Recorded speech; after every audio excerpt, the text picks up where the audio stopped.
আসসালামু আলাইকুম।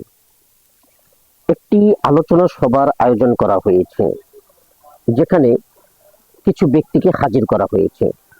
আমি এই ভিডিওটার যতটুকু অংশ পেলাম, সেখানে চরমোনাই সাহেব তিনি কিছু বক্তব্য রেখেছেন। বক্তব্য দেওয়ার সময় স্টেজ থেকে বেশ কিছু লোক খুব চিল্লাপাল্লা করতেছেন, ভুয়া ভুয়া বলে তাকে বলতেছেন, যে একটা গালি হিসাবেই ব্যবহৃত হয়। যাই হোক, বলতেছেন উনি ভুয়া ভুয়া বলে আপনারা যে কথাগুলো তারে বলতেছেন, তার পরিপ্রেক্ষিতেই উনি কথা বলাগুলো শুরু করেছেন। মাঝখানে এক ব্যক্তি তিনি তার বক্তব্যের কিছু অংশে বললেন, ইসলাম এই দেশের মানুষের 90-95% মানুষের প্রাণের ধর্ম হচ্ছে ইসলাম। এই ইসলামকে পুঁজি করে কেউ রাজনীতি করুক বা ইসলামকে পুঁজি করে ভোটের মাঠে কোনো কিছু অর্জন করতে যাক, এটা সঠিক না, আমরা বিশ্বাস করি না। যে ইসলাম নিয়ে রাজনীতি হোক, এটা আমরা কেউই চাই না। এর পরিপ্রেক্ষিতেও ফজল করিম সাহেব বেশ কিছু বক্তব্য রেখেছেন। যে বিষয়ে অভিজ্ঞ না তাকে সেই বিষয়ে কথা বলা ঠিক না। এখন রহমতুল্লাহ সাহেব ইসলামের কথা বলে, এই কথাই মানবো? আমাকে বলেন তো। আমি ভাবি মনে যখন ডিবেটের একটা মাসালা হবে, আমি ডিবেট করবো কার সাথে? আমার ডিবেটেও সেই পর্যায়ে একটা করবেন। আর একজন নায়েবে আমির থাকতো, তাহলে আমি ডিবেটে যেতাম।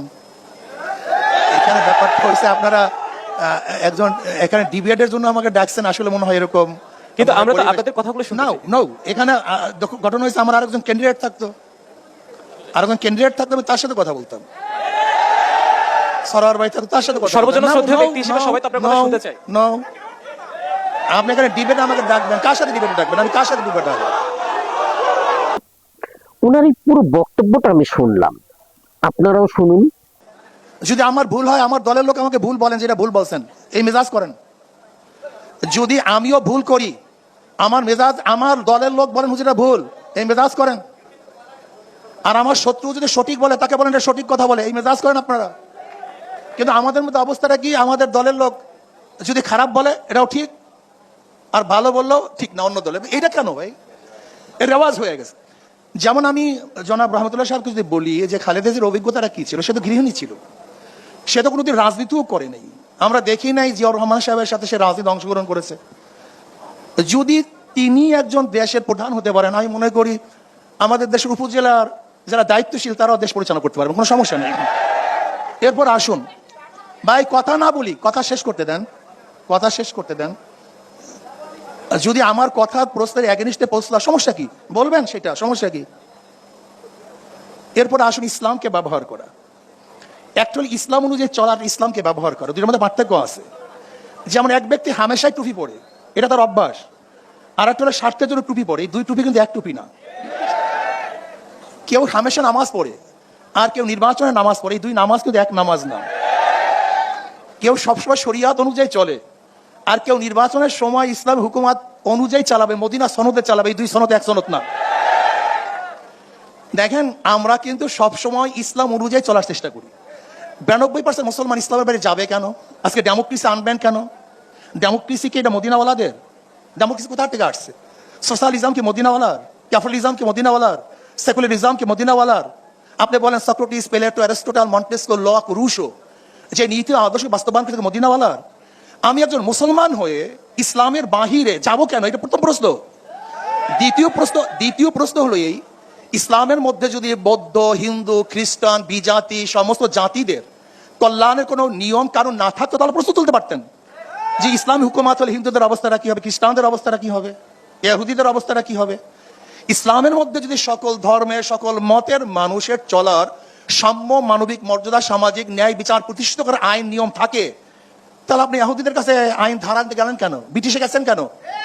আমি আমেরিকায় গেছেন কেন? ভারতে গেছেন কেন? দারুণভাবে আমরা পর্যবেক্ষণ করে জানতে চাই সেই সাম্যের ধারাটা আসুক এবং সবাই শান্তিতে বসবাস করে, দিন শেষে আমরা সবাই না বলি।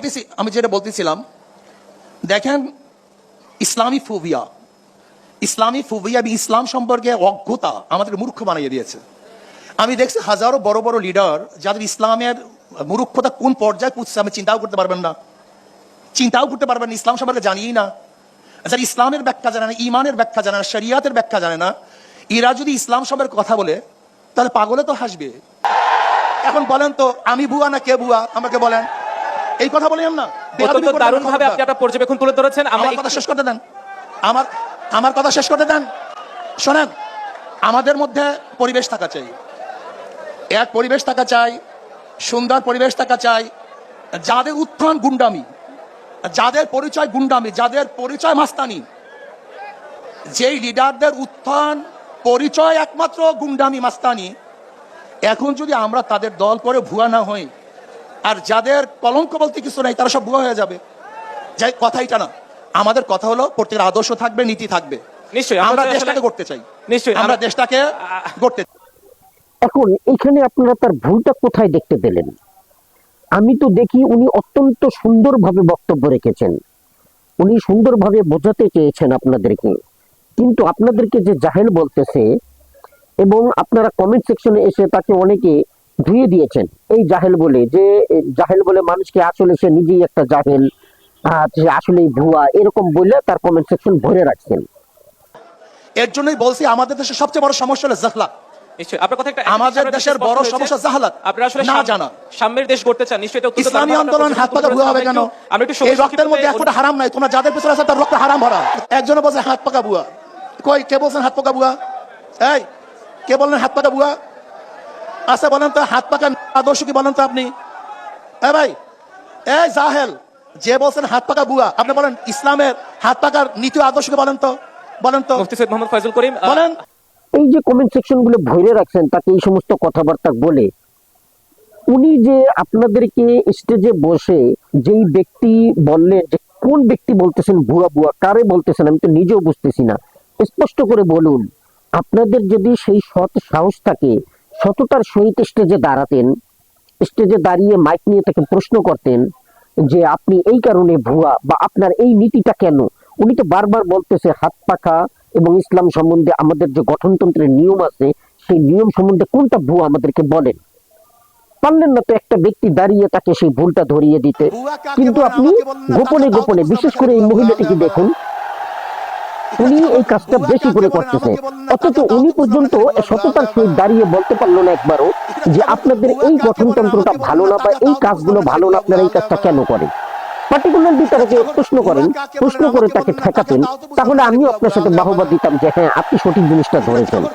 আপনি নিজে জানেন না, আপনি নিজে বোঝেন না, শুধুমাত্র দর্শকের কাতারে বসে বা দাঁড়িয়ে সেখানে গোপনে গোপনে চিল্লাচ্ছেন, ভুয়া ভুয়া বলে মানুষকে গালি দিচ্ছেন কিংবা মানুষকে অপমান করছেন।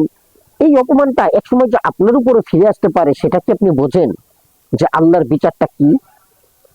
এখন এই লোকটা ভুল কি সঠিক সেদিকে আমি যাচ্ছি না, উনি কোনটা ভুল করতেছেন বা ওনার ভুল হচ্ছে সেটা আপনারা ধরিয়ে দিন। উনি তো বারবার বলতেছেন যে আমার ক্যাটাগরির যদি লোক থাকতো, এখানে যদি আমার ডিবেট করার মতন কোন লোক থাকতো তাহলে আমি কথা বলতাম, তার সাথে ডিবেট করতাম, কিন্তু সেরকম লোকও আপনারা আনেননি। তারপরে উনি ওনার বক্তব্যগুলো দিয়ে গেছেন এবং সুন্দরভাবে আপনাদেরকে বোঝাতে চেষ্টা করেছেন, অথচ একটি লোক তার ভুলটা ধরিয়ে দিতে পারলেন না, শুধুমাত্র চিল্লাতে পারলেন, অযৌক্তিক ভাবে তাকে দোষারোপ করতে পারলেন। এইভাবে মানুষকে হেয় প্রতিপন্ন করে দর্শকের কাতারে বসে হেয় প্রতিপন্ন করে কি আনন্দ পান? আপনাদের তো বিবেক মরে গেছে আসলে। উনি যদি ভুল করে থাকে তাকে ধরুন, তাকে ধরে তাকে দেখিয়ে দিন যে আপনার এটা ভুল হয়েছে। তখন যদি তিনি সেটা পরিবর্তন না করেন এবং সেই ভুলকে আঁকড়ে ধরে চলেন, তাহলে আমরা তার সঙ্গ ত্যাগ করব, কিংবা আমরা তখন তাকে বলবো ভুয়া ভুয়া, তখন আর গালি হবে না, সেটা তার জন্য প্রযোজ্য হবে। কিন্তু আমি তার ভুলটাই জানি না, আমি তার ভুলটা ধরতেই পারতেছি না, কিন্তু আমি সবার মতন গা ভাসিয়ে দিচ্ছি কিংবা প্রকান্তরে লুকিয়ে ওই লোকটাকে আমি হিট করার চেষ্টা করতেছি, তাকে দোষারোপ করার চেষ্টা করতেছি। এইটা কি নীতি? আসলে তো আপনাদেরই কোনো নীতি নাই। আগে ভালো করে জানুন, ভালো করে বুঝুন, তারপরে এই সমস্ত স্টেজে যান, স্টেজে গিয়ে তারপরে প্রশ্ন করুন, প্রশ্ন করে হয় তাকে বোঝাতে চেষ্টা করুন অথবা নিজে বোঝার চেষ্টা করুন।